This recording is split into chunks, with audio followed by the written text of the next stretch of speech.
Let's explore Judges chapters 8 and 9 deeply in the context of the New International Version NIV. These chapters continue the story of Gideon, chapter 8, and then shift to the story of his son Abimelech, chapter 9. Judges chapter 8, Gideon's final victory and mistakes.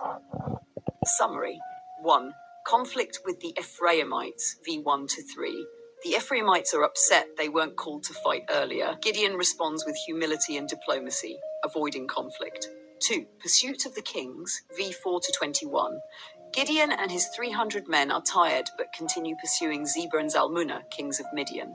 He asks for help from the towns of Sukkoth and Peniel, but they refuse. After victory, he punishes those towns. 3. Gideon's popularity and refusal to be king, v22-23. Israelites offer Gideon kingship.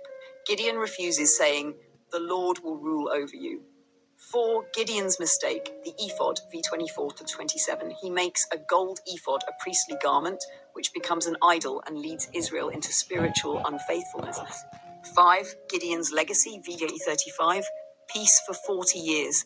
Gideon has many wives and 70 sons. After his death, Israel turns back to idols and his family is forgotten. Lessons from Judges 8. Leadership requires humility. Gideon diffused a potential conflict with wise and humble words. Obedience matters. Gideon was faithful in completing God's command. Success can lead to pride and missteps. The gold ephod caused unintentional idolatry. True worship must stay focused on God.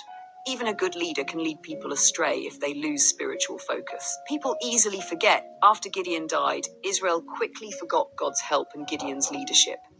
Judges chapter 9. Abimelech's rise and fall. Summary. 1. Abimelech's conspiracy, v1-6. Abimelech, son of Gideon and his concubine, wants to be king. He kills all 70 of his half-brothers except Jotham, who escapes. He is made king in Shechem. 2. Jotham's parable, 7:21. Jotham tells a parable of the trees, warning Shechem of Abimelech's wickedness and their own guilt. He flees afterward. 3.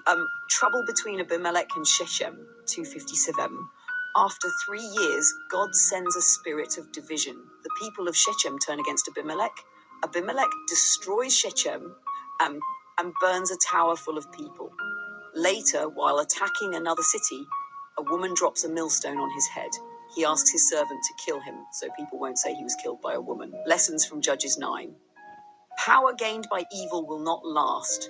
Abimelech's kingship began with murder and ended in disgrace. God brings justice. Though delayed, God judged both Abimelech and the people of Shechem.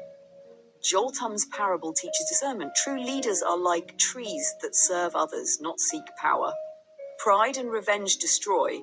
Abimelech's desire for power and revenge leads to his downfall. Reflection questions. 1. How do I respond to success? With humility like Gideon or pride like Abimelech? 2. Am I leading others toward God or unintentionally toward something else? 3. What happens when leaders seek personal power instead of serving people? 4. How can I remember God's past help and avoid spiritual forgetfulness?